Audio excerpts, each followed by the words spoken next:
Tifu, karibu tusaidie katika jina la Yesu. Amen. Amen. Hallelujah. Kama ni mara yako ya kwanza kusikiliza kipindi hichi, ninaitwa Mwalimu Montana Mpeleta. Karibu kwenye kipindi cha Sauti ya Maarifa na Uponyaji.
Katika maeneo yafuatayo: baadhi ya vyanzo vya magumu, baadhi ya vyanzo vya changamoto unayopitia, au baadhi ya vyanzo vya jaribu unalopitia, au baadhi ya vyanzo vya nyakati ngumu ambazo unazipitia.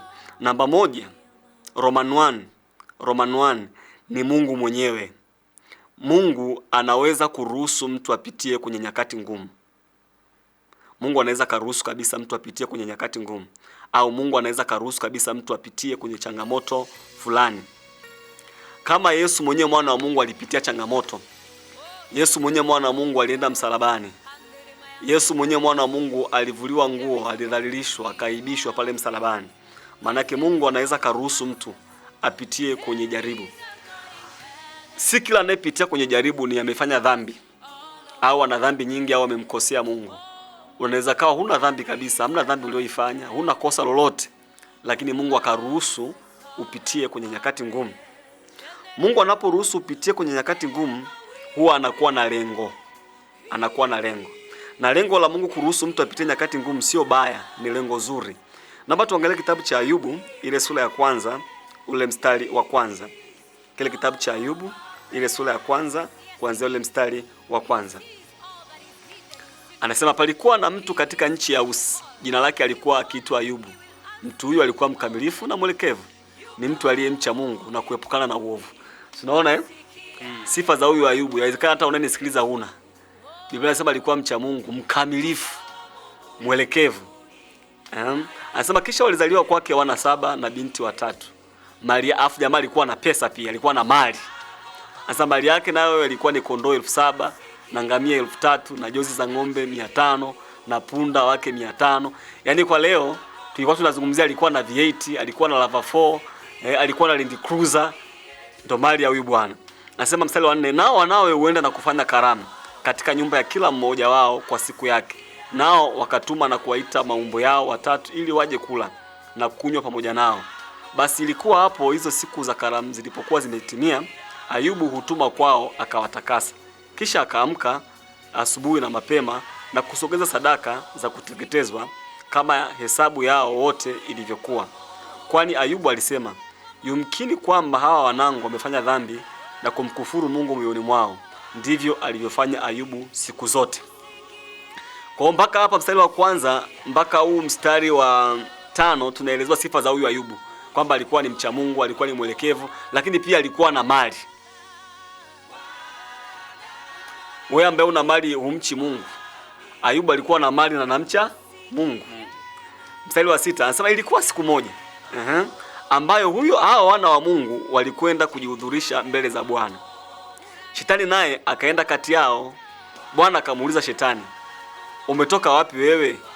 Ndipo Shetani akamjibu Bwana na kusema, natoka katika kuzunguka duniani na katika kutembea huku na huku humo. Sasa hapo nakuta ni conversation ya Mungu na Shetani. Kumbe Mungu na Shetani wanazungumza. Kuna mtu unaweza kuona nisikiliza hapo na adui yako amuongei miaka 7. Mungu na Shetani ni maadui lakini wanazungumza, wanamdiscuss Ayubu. Mstari ule wa 7. Bwana akamuuliza Shetani, umetoka wapi wewe? Ndipo Shetani akamjibu Bwana na kusema, natoka katika kuzunguka duniani na kaenda kutembea huku na huko humo. Kisha Bwana akamuuliza Shetani, je, umemwangalia huyo mtumishi wangu Ayubu? Kwa kuwa hapana mtu aliye kama yeye duniani, mtu mkamilifu na mwelekevu, mwenye kumcha Mungu na kuepukana na uovu. Listen, hizi sifa anazisema ni Mungu. Hebu imagine kaka Loshi, Mungu anakusifia hivi. Anakusifia mbele ya Shetani kwamba umemwona mtumishi wangu Loshi, mcha Mungu. Yani hii CV ni Mungu anahitaji mbele ya Shetani. Unajua Mungu habahatishi. Haleluya. Amen. Kwa hiyo jamaa alikuwa ni ana mali lakini alikuwa ni mcha Mungu, mtakatifu. Hana dosari. Unaona? Ndipo Shetani akamjibu Bwana. Ndipo Shetani akamjibu Bwana na kusema, je, huyu Ayubu yumcha Bwana bure? Wewe ukumzingira kwa ukingo pande zote, pamoja na nyumba yake na vitu vyote alivyo navyo. Kazi za mikono yake umezibarikia, nayo mali yake imeongezeka katika nchi. Lakini nyosha mkono wako sasa, uyaguse hayo yote alionayo, naye atakukufuru mbele za uso wako. Haleluya. Hakuna kitu Mungu hapendi uwe unamcha yeye kwa sababu amekubariki, kwa sababu anakupa mali. Hicho kitu Mungu hapendi. Na Shetani akikushtaki kwa Mungu kwa kesi hiyo, itakuwa ni kesi ngumu sana. Mungu anapojisifia kuhusu Ayubu, Shetani anasema, huyu jamaa anamcha Mungu bure. Wewe umezingira mali zake zote. Yaani Ayubu hadi kijiko cha Ayubu kinalindwa. Kama alikuwa na mbwa pale, hadi mbwa analindwa. Everything, kila alicho nacho. Kwa maana yake kila mahali ambapo Shetani anataka kugusa hana upenyo. Kila mahali jamaa kazingirwa, maana ni mcha Mungu. Mungu anapomsifia, jamaa anasema hivi, huyu anamcha Mungu bure. Yaani umemzingira pande zote. Mungu unalinda ni kijiko Mungu. Mungu hata mbwa wake unamlinda. Yaani ndio maana nasema Shetani akitokea amekushtaki mbele za Mungu, hiyo ni kesi ngumu. Mungu akubali. Mungu akubali tumpende kwa sababu tuna afya. Amen. Mungu akubali tumpende kwa sababu ametupatia mali, kwa sababu ametupatia nyumba, kwa sababu tuna wazazi. Hiyo kitu Mungu hataki. Mungu anataka tumwabudu, upendo wetu sisi na yeye usiwe kwa sababu ya vitu. That's why yule mstari wa 11, sasa Mungu pale mstari wa 12, Bwana akamwambia Shetani, tazama yote alionayo yamo katika uwezo wake, lakini usinyoshe mkono wako juu yake yeye mwenyewe. Basi Shetani, mwamba karuhusiwa hapa. Basi Shetani akatoka mbele za uso wa Bwana. Cheka alichomfanyia Shetani. Yaani Shetani akiruhusiwa kuvuruge hapo ndani ya siku moja. Picha linaanza mstari wa 13. Ilikuwa siku moja hao wanawe na binti zake walipokuwa wakila na kunywa divai katika nyumba ya ndugu yao mkubwa. Mjumbe akamfikia Ayubu na kumwambia, hao ng'ombe walikuwa wakilima na punda walikuwa wakilisha karibu nao, mara Waseba wakawashambulia, wakawachukua wakaenda nao, naam wamewaua hao watumishi kwa makali ya upanga. Mimi peke yangu nimepona, mimi tu kukuletea habari. Picha linaanza akapiga ng'ombe.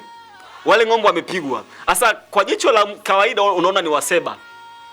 Waseba ndio wamechukua ng'ombe, lakini nyuma ya Waseba, behind the scene, yaani wewe ndio unaweza kuwa unaumwa hapo unasumbuka, unaona ni ugonjwa wa kawaida, unaona kama ni sukari tu ya kawaida. Kumbe behind the scene kuna Shetani yuko pale. Alafu unaona sasa mstari ule wa 16. Huyu alipokuwa akali akinena, akatokea na mwingine. Yaani kwa kifupi tu, aliporuhusiwa Shetani alivuruga kweli kweli Ayubu. Alipiga vitu vyake Ayubu. Lakini nataka ukione kama ambavyo nimekutajia kwanza CV ya Ayubu pale mwanzoni, ambao Mungu mwenyewe anaisema. Ayubu hakuwa na dhambi. Ayubu alikuwa ni mcha Mungu, lakini Mungu aliruhusu mabaya yamkute. Ayubu alipoteza kila kitu. Alipoteza hadi watoto 10 kwa siku moja. Na wale watu wanakuja kumletea taarifa. Shetani alikuwa yuko very smart. Kama ni ng'ombe 1000 na kuna mchungaji pale, labda wachungaji wako 7, maana ng'ombe 1000 hawezi kuchunga mtu mmoja. Kuna wachungaji labda tuseme ni 7. Yuko very smart, anapiga ng'ombe, anapiga na wale watumishi wote, anabakiza huyu mmoja. Yule mmoja anarudi anasema nimebaki tu mimi kukuletea habari. Walipokuwa kwenye karamu, huyu jamaa alikuwa anafanya sherehe, watoto wanafanya party. Kwenye party kule katokea upepo, nyumba ikaanguka, wakafa watoto wote 10. Akafiwa kwa siku moja watoto wangapi? 10. Akabaki mmoja tu. Anasema tu mimi nimekuja, mimi tu kukuletea habari. Mimi zingetufika mara 3 wanaokuja ningekuwa na arrest kwamba hapana, haiwezekani ubaki wewe. Wewe ulikaje mpaka ukabaki wewe? Mtanieleza vizuri.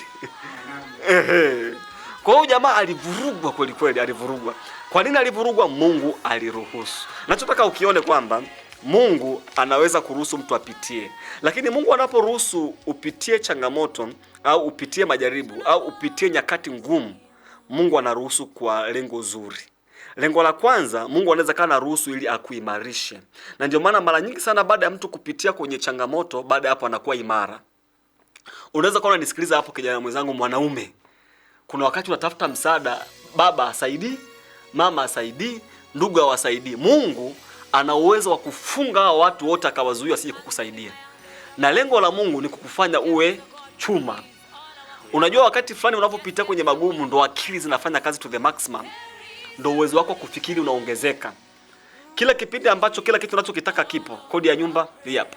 Hela ya kula hii hapa. Ada ya shule hii hapa. Uwezo kufikiri inavyopaswa.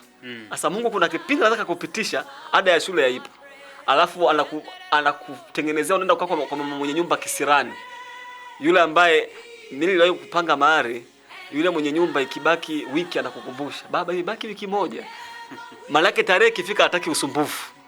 Kwa moto wake kwa mwenye nyumba, moto wake shuleni, huku kodi ya nyumba imekushinda, hela ya chakula unajua unakula nini? Ukirudi nyumbani watoto wamerudishwa ada. Mungu anaruhusu vile kukuimarisha. Kwa hiyo mwanaume unanisikiliza hapa, men like iron. Unapozungumzia mwanaume ni zaidi ya kuwa jinsia ya kiume. Kuna mvulana na kuna mwanaume. Mwanaume ni zaidi ya jinsia ya kiume. Mwanaume ni kazi. Mwanaume ni majukumu. Mwanaume ni kutatua matatizo. Usiende kwa mishangazi mambo yakiwa magumu. Kaza kama mwanaume. Komaa hapo. That's why kuna tofauti wa mtu, kuna mwanafunzi amejisomesha na huyu ambaye hajajisomesha. Kuna tofauti. Mungu anaangalia huko mbele, kuna watu wako nyuma yako. Kuna yule ambaye akitoka shule anaenda kuuza mahindi pale Buikona, anaweka pale jiko anachoma mahindi ili apate pesa kununua daftari. Na kuna yule ambaye daftari zikiisha anaenda kwa baba, daftari zimeisha. Watu ni tofauti. Kwa kuna yale magumu Mungu anaruhusu yapitie ili akuimarishe. Kwa mfano Daudi, historia ya Daudi, watu wanajua historia ya Daudi. Daudi alikuwa jamani mchungaji, anashinda porini. Afule jamaa bwana, kule alipokuwa anachunga alikuwa anakutana na simba, alikuwa anakutana na dubu. Yaani simba alikuwa anakamata kondoo. Simba kikamata kondoo, Daudi anaenda kupambana na yule simba ili kumuokoa yule kondoo. Huyu jamaa alikuwa sio wa kawaida. Yeah. Alafu simba na dubu, unaambiwa dubu ni hatari kuliko simba. Dubu akikamata kondoo jamaa anaenda. Na anasema hivi, nilikuwa naenda bila mkuki. Sina mkuki, sina panga. Hivi unavyoniona napambana na dubu kwa mikono yangu. Huyu ni mwamba. Huyu ni mwamba. Kwa unavyoona napambana na Goliath. Yes. Usifikiri ametokea tu. Alikuwa field. Yes. Behind the scene kuna mahali uwezo wake. Sasa anapoenda kwa Sauli anamwambia hivi, uweze kupambana na Goliath. Huyu Goliath ni mtu wa vita tangu ujana wake. Na wewe ni kijana tu. Yaani Sauli anampatia CV ya Goliath Daudi. Daudi akasema mzee sawa, ngoja na mimi nikupe CV yangu. Nikiwa machungani nakutana na simba, nakutana na dubu. Simba kikamata kondoo, mimi mwanao na mnyang'anya simba kondoo kwenye midomo yake. Kwa hiyo kabla ya ufalme kuna Goliath. Kwa Goliath ndipo kwenye ufalme wa Daudi. Daudi hawezi kuwa mfalme mpaka amemdefeat Goliath. Kabla ya kuingia Kanani kuna majitu. Hakuna Kanani isiyokuwa na majitu. Kabla ya utajiri kuna umaskini. That's why unayemuona leo ni tajiri, kuna mahali alipita akawa maskini kabisa. Kwa kwenye hilo jaribu kuna utukufu. Kabla hujaenda form 5 kuna mtihani. Unataka kwenda form 5, pambana na huo mtihani. Brother, leo ni mtangazaji. Hujakurupuka kutokea kwenye utangazaji. Umepikwa. Kuna mahali umepitishwa. Si ndio? Kwenye moto. Ungekimbia ule mtihani usingekuwa mtangazaji leo. Hakika. Kabla ya degree kuna mtihani, kuna kipimo. Kwa Mungu anapotaka kutupeleka mahali fulani, kuna mahali wanatupitisha kwa lengo la kutuandaa. Unaweza kama Mungu anakuandaa kuja kuwa rais siku moja. Yes. Atakupitisha siku moja ulale njaa. Ili siku moja ukipita mahali ukaona kuna jamaa anasema sikula chakula nililala njaa, utaelewa. Kwa sababu una experience ya njaa, unaelewa ile usiku unapokuwa mrefu ukiwa ujala. Yes. Unaelewa. Kwa mtu ukiona mtu analia njaa, utaelewa. Yeah. Kuna siku moja alikuwa anasimulia Rais Magufuli zile enzi zake. Anasema akiwa pale kwenye daraja lile la Kigongo Ferry la Busisi. Yes. Kipindi hicho hamna lile daraja, miaka hiyo hata hajawa rais. Nafikiri hata mbunge hajawa. Anasema wakati watu wanavuka, anasema kuna mtumbu ulikuwa unapita, wakapanda watu na mama mmoja na mtoto wakapanda. Sasa mimi roho yangu ilisita kupanda ile boti. Ule mtumbu nikabaki, sasa yani nisubiri boti nyingine. Anasema wale walienda, boti ilipinduka huko nikiona. Wakafa. Akasema siku moja nikiwa rais, nije nijenge daraja hapa, sinawezekana. Unaona hivyo vitu Yes. Yule jamaa alipokuja kuwa rais, kweli akajenga ile daraja leo tunalo pale. Lakini kuna mahari yule mtu alipita. Na kuna mtu mmoja akasema, nikakubali, akasema yawezekana Magufuli aliwahi kuishi maisha magumu sana. That's why mtakuwa mashahidi, kipindi cha uongozi wake alikuwa anapenda kutetea sana wanyonge. Watu hali ya chini. Ndio. Sasa Mungu anaweza kawa amekuruhusu upitie kwenye yale mambo magumu, ili siku moja utakapokuwa president usisahau. Wale ambao wameshiki tu maisha mazuri, akishaona mwenye shida analia hawezi akaelewa. Hawezi akaelewa. Yes. Kama uliwahi kupitia kwenye maisha ya uyatima, kuna mtu mmoja alikuwa mhubiri kwenye basi. Nchi moja. Alivyohubiri akawatolesha watu sadaka. Yes. Akasema naenda kuwapatia yatima. Jamaa akatoka na ile pesa, sasa nikana napita na nunua daftari na wagawia watoto. Na nunua mikate na kukutana na watu ambao wajana wapatia ile mikate wale watoto. Sasa nikafika mbali, jua limewaka, nimechoka, nikakaa nile chakula. Sasa nimekaa nimeagiza chakula, akaja mtu mbele yangu, kavuta kiti, akakaa kanitazama, akadondosha machozi. Anasema akajitambulisha, akaniambia mimi ni usalama wa taifa. Nilikuwa kwenye ile basi ulilohubiri. Na nilikuwa nakufuatilia nione zile sadaka ulizokupatia kama utafanya vile. Sasa akafungua kamera yake ananionyesha video. Sasa kila nilichokuwa nakifanya jamaa ananionyesha pale. Sasa nilitetemeka. Sasa nilikuwa nakufuatilia hatua kwa hatua. Kama ile sadaka usingewapa watoto ningekufunga. Maana angekuwa tapeli. Yes. Sasa nimeamini wewe ni mtumishi wa Mungu. Yule bwana akatoa dola. Kampa dola kadhaa, akamwambia hizi ni za kwako. Okay. Akampa zingine, akamwambia nenda kafanye ulivyokuwa unafanya, kaendelee kufanya. Sasa unaona moyo wa huyu baba amepitia maisha na akamwambia hivi, mimi nimepitia maisha kama haya hawa watoto. Kwa hiyo ninaelewa. Nimepitia kwenye maisha ya yatima. Kwa hiyo wewe ambaye na siku zote unapoona unapitia changamoto nyingi sana, kali ngumu, basi ujue hatima yako ni kubwa sana. Kama kwenye kila changamoto kuna utukufu baadaye. Utukufu ambao Yesu aliupata ni baada ya kupita kwenye msalaba. Kama angeukimbia msalaba, asingepitia ule utukufu. Shetani sometimes anapokuruhusu upite kwenye magumu, hajui. Shetani angejua Yesu, Biblia inasema kama angejua asingemsulubisha mwana wa Mungu. Akaona ni fahari Yesu anapopita kwenye msalaba. Akaona ni fahari Yesu anapovuliwa nguo. Kumbe baada ya siku 3 kuna utukufu. Kabla ya utukufu, Bible inasema inaanza aibu kwanza. I'm here to encourage you. Unanisikiliza, unalala kwenye chumba kimoja na watoto. Baada ya hiyo maisha kuna utukufu. Nipo kukutia moyo wewe ambaye unakunywa chai na mikate unalala. Ukivuka hapo, usikimbize changamoto. Ukipambana hapo, ukivuka hapo, kuna utukufu mbele. Amen. Ndipo sasa unaona watu ambao wana ndoa zao ziko vizuri. Utagundua baada ya kuna kipindi fulani walipita kwenye wakati mgumu mpaka ilitishia labda hata kuachana. Lakini walipovuka pale unaona unakuwa strong. Wanasonga mbele. Ushakuona wale wapenzi ambao ulijaribu labda kuleta chokochoko. Lakini wakashinda ile changamoto ya kuleta chokochoko, wakagundua ni muongo. Baada hapo ndio unashikamana vizuri. Leo unaona babu zetu wamekaa kwenye uzee, ndoa zao zimesimama imara. Kuna mahali walipita. Dhahabu haiwezi kung'aa mpaka ipite kwenye moto. Kwa hiyo dada unayenisikiliza, pambana. Haya mambo ya kukimbia changamoto, umepita kipindi ambacho unakosa ada. Unaona ada hamna, unajirahisisha kwa kina kaka. Dada unayenisikiliza, kuwa makini na misaada. Ma brother men walio wengi, anapokusaidia kuna kitu anakitaka. Lakini anapoanza haanzi kama kuna kitu anachokitaka. Kwa hiyo ushauri wangu, usipende kamsileleko. Penda kuvumilia changamoto. Pia mara nyingi watu ambao wanaingia kwenye madeni ni wale ambao ukipata tu changamoto wewe unakimbilia kukopa. Kukopa sio vibaya, lakini sio kitu isiwe solution ya kwanza. Sawa. Pesa imekosekana ya kula leo. Mama nani, kwani hawezi ukachuma majani ya maboga hapo, ukapika mboga tukala ugali siku ikaenda? Inawezekana. Lakini kama umezoea wewe lazima mle nyama, mle nini, unaenda kukopa. Kumbe ingewezekana ukavumilia.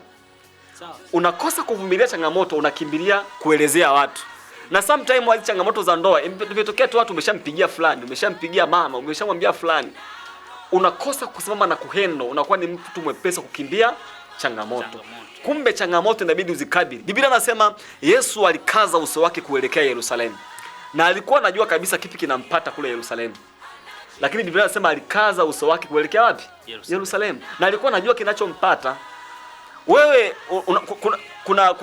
kuna wale kina kaka ambao wana tabia ya kuzaa wanaacha. Unazaa unatelekeza watoto. Huwezi kuwa baba mzuri kwa hivyo. Baba mzuri ni yule ambaye amezaa, anapambana na watoto wake. Hata kama wanakujwa uji na watoto wake, anakunywa nao uji. Anapambana pale, anavumilia. Huyo ndiye baba mzuri. Kwa hiyo rafiki yangu, Mungu anaporuhusu tupite kwenye changamoto, anaruhusu kwa lengo zuri. Anakuandaa kwa ajili ya utukufu mkubwa ulioko mbele. Huwezi kuwa mhubiri mzuri, huwezi kuwa mchungaji. Mimi na waheshimu wale wachungaji ambao ameanza kusali na mke wake. Mtu anapiga pambio na mama. Unaweza. Baadaye yule mchungaji unashangaa yuko na waumini 1000. Achana na huyo mchungaji, mwache ile fungu la 10. Nakwambia nimetoka mbali. Mwache. Kwambia jioni ya leo, mwache. Na ndio maana watu kama wale, brother, yes, kuna watu usio mepesi wa kuwachokoza. Yes. Narudia tena. Kuna watu usio mepesi wa kuwachokoza.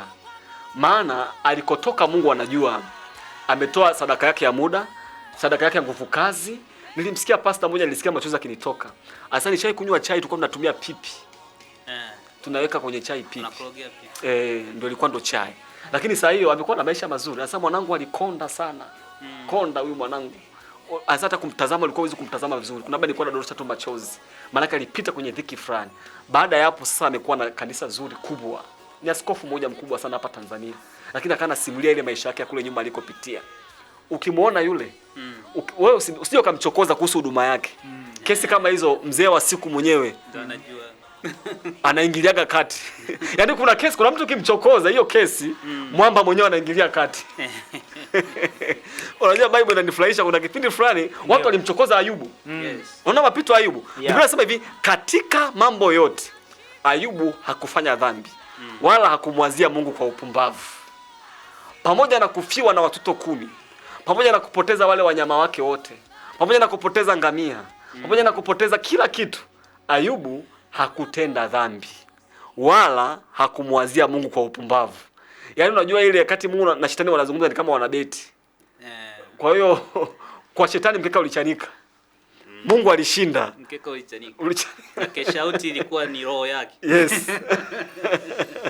Asa baadaye watu walimsema vibaya Ayubu. Cheki kilichotokea. Mungu aliwaambiaje wale watu? Akasema hivi, nawaonea hasira. Hasira yangu ipo juu yenu. Ninawakasirikia. Hii kesi tafuteni sadaka, mwende kwa Ayubu mkaombe msamaha. Kuna watu kwa jinsi walivyotoka, kwa jinsi walivyojenga mahusiano yao mazuri na Mungu, ukiwachokoza hiyo kesi na Mungu ammalizi. Yes. Mungu atakwambia tafuta sadaka, nenda kwa pastor fulani, kwa pastor yule uliyemtukana yule, uliyemchokoza, nenda kamombe msamaha, beba na sadaka. Ndivyo walivyoambia watu waliomsumbua Ayubu. Kuna watu usiwachokoze. That's why kuna mama mmoja, mama amekusomesha, mama ntilie, alikuwa anauza uji. ndo apate ada kupeleke shule. Sawa sawa. Leo unamtukana, kuna kitu unatafuta. Yaani hiyo kesi Mungu mwenyewe anaingilia. Hata mama huyu asipokulaani, Mungu mwenyewe anaingilia. Kuna mahali huyo mama ametoka. Kwa hiyo kila utukufu kuna mahali pa kupita. Sawa sawa. Daudi usimuone tu amekuwa mfalme, kuna mahali Daudi amepita. Amen. Kapambana na simba na dubu, kapambana na Goliath. Na baadaye unajua aliahidiwa mke akazulumika. Daudi na Sauli anamwambia hivi, nenda kaniletee govi 200 za Wafilisti. Daudi akaingia akatafuta zile govi akarudi nazo. Kwa kuna mahali pa kupita watu wa Mungu. Haleluya. Amen. Amen. Haleluya. Amen.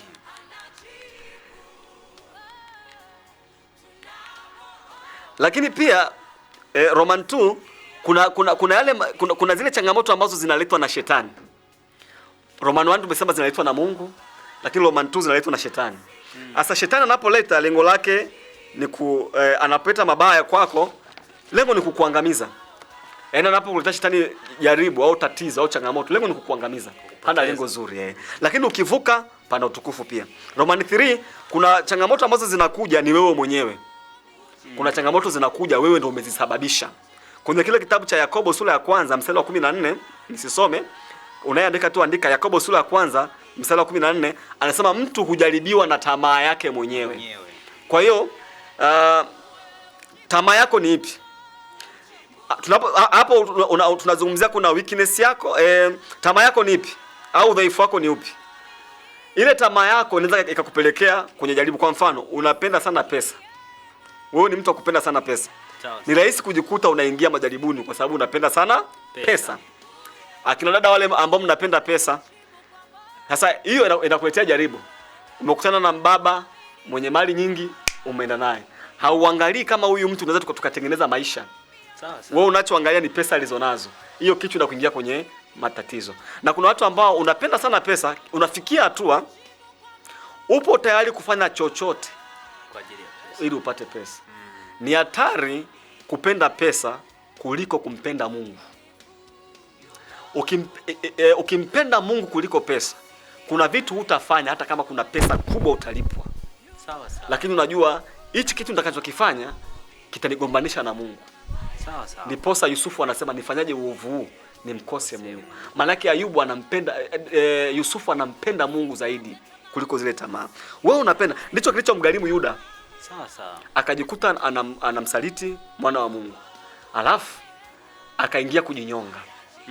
Tamaa ya fedha. Vijana wengi hamtaki kupambana. Kuna changamoto kweli unakutana nazo, hutaki kupambana. Kinachokupelekea mnaingia kwa mishangazi. Vijana wengi kwa sababu unapenda pesa, unaenda kuolewa na jimama. Hautaki kupambana kama mwanaume. Hautaki kupambana changamoto zako. Limetokea jimama unaolewa. Unayenisikiliza ubadilike katika jina la Yesu. Amen. Amen. Na watu wengi leo wanaingia kwenye ushoga kwa sababu ya mambo haya, hawataki kupambana. Wanapenda mseleleko, tamaa ya fedha. Kwenye Biblia kuna mfano wa Gehazi. Kaka Roshi, unaofahamu mfano wa Gehazi? Gehazi alikuwa mtoto wa kiroho wa Elisha. Sawa sawa. Kipindi fulani amekuja Naamani mwenye ukoma, yule jemedari. Elisha akamponya yule jemedari. Elisha alikataa kupokea sadaka. Maana yule bwana Naamani alikuwa anataka kutoa zawadi. Kwa nini Elisha alikataa? Elisha alikuwa Gehazi alikuwa anatoa kama malipo. Kwa sababu kule kwenye nchi yao alikotokea kule Sham, leo ni Syria. Ni nchi ya Syria kwa leo. Kule walikuwa manabii wa kule wa uongo walikuwa wanalipisha, unatoa unabii unalipia hela. Kwa yule Naamani alikuja na ile mentality kwamba lazima ulipe. Kwa yeye alipokuwa alikuwa anatoa kama malipo. That's why Elisha alikataa. Akasema no, akutoa kama sadaka. Ondoka navyo That's why watumishi wa Mungu usipende kupokea vitu ambavyo mtu anavitoa kama malipo baada ya kumhudumia. Kuna tofauti ya kulipa na kutoa sadaka. Elisha akakataa. Yule jamaa akaondoka nazo zile. Gehazi akata nakataa, Gehazi alisikia tamaa ya zile mali ambazo Naamani ameondoka nazo. Gehazi akakaa baada muda fulani akaona kama huyu bwana ameshaenda umbali fulani, akamkimbilia. Naamani akasimama, akamwambia ni amani, akamwambia ni amani. Akamwambia bwana wangu amenituma. Ulipokuwa unaondoka kuna watu wamekuja wana uhitaji, anataka awapatie hivyo vitu. Kwa amesema nivichukue. Akadanganya. Akapewa vile vitu. Gehazi akarudi navyo, akaenda nyumbani akavipaki. Alafu baada hapo akarudi kazini kama kawaida kwa Elisha. Alipofika Elisha anamuuliza, umetoka wapi Gehazi? Gehazi anasema nilikopo hapa bwana wangu. Elisha anamwambia, roho yangu haikuwa pamoja na wewe hapo ulipopokea vile vitu? Tazama ukoma wa Naamani utakupata wewe na uzao wako. Afika niumba ile sentensi ya mwisho, hata milele. Umeona madhara ya tamaa inakuingiza kwenye matatizo. Na mwisho kabisa, afu tunaenda kupokea simu za watu. Sifa yako, sifa. Tunapozungumzia sifa, weakness yako na strength zako zinaweza zikakupelekea kwenye zikaleta kitu kizuri. Kwa mfano, hapa nizungumza na wadada, wewe ni mzuri. Itapelekea upate kazi. Unajua kuna wale watu ambao ukienda tu kazini hivi, the way tu ulivyo, kibali ulivyo tu kwenye interview. Lakini pia hiyo inaweza kapelekea wakaja watu ambao sio sahihi kwako. Kwa nini wadada wengi wazuri wanapata wanaume sio sahihi? Kwa sababu watu wengi wanaowaendea kwao hawaendi kwa wamevutiwa na ule uzuri walionao. Akishaenda anaisha kutembea naye, baadaye hamuoi. Lakini wale ambao sio wazuri, mwanaume anayeenda kwake amevutiwa na kitu kingine tofauti na uzuri. Huo ndio tofauti. Kwa hiyo unapoona una sifa fulani kwako, wewe ni mzuri, una sifa fulani, wewe ni mkarimu. Mkarimu anaweza kujikuta anapokea hata watu ambao ni wabaya. Kwa nini? Kwa sababu ya ukarimu wake. Ninaomba sasa unipigie simu kwa dakika hizi kadhaa zilizobaki. Nirudie kutaja, ni 0746 144 630. Yes, kuna mtu mmoja ananipigia hapa. Halo, Bwana Yesu asifiwe. Marhaba, Bwana Yesu asifiwe. Bwana Yesu asifiwe. Amina. Unaitwa nani, kutoka wapi? Naitwa Dina kutoka Ukerewe kwa Mwanza. Karibu sana kutoka Ukerewe. Karibu sana. Asante. Una jambo gani tukuombee au kama una swali karibu? Mimi nahitaji maombi. Nikuombee kitu gani? Mama yangu anaumwa. Upo naye hapo jirani? Ndio, amelala. Aya, msogelee tu hapo, weka loudspeaker simu yako, alafu naenda kuomba. Baba, katika jina la Yesu, asante kwa ajili ya mgonjwa huyu. Ninaomba rehema na toba kwa ajili yake. Naomba mkono wako wenye nguvu upate kumgusa na kumponya. Nguvu za Mungu za uponyaji zipite kwenye mwili wako katika jina la Yesu Kristo. Katika jina la Yesu Kristo, nguvu za Mungu za uponyaji zipite na kumgusa huyu mama aliyelala hapo. Pokea uponyaji katika jina la Yesu. Nguvu za Mungu za uponyaji zipite kwenye mwili wako, kwenye kifua chako, kwenye mwili mzima, kuanzia utosi wa kichwa mpaka wayo wa miguu, katika jina la Yesu aliye hai. Nguvu za giza ninakuamuru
zote nilizokukosea ninatubu kwako.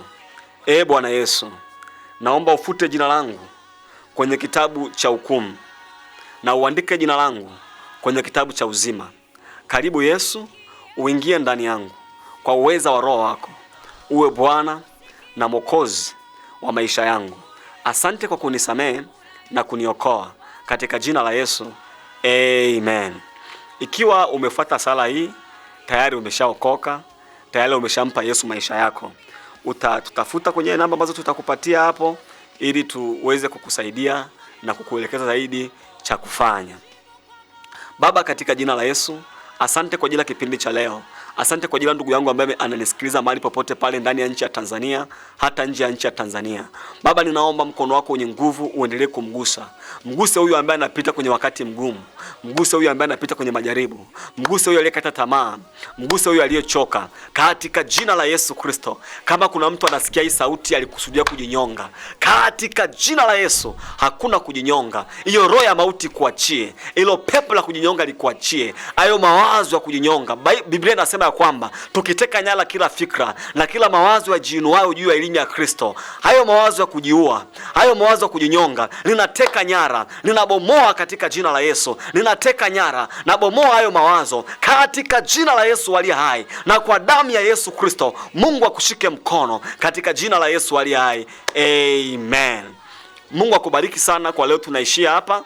Unaweza kututafuta kwenye namba za simu za 0746 144 630, 0746 144 630. Tupigie ukiwa una shida ya maombezi au unahitaji counseling au ushauri.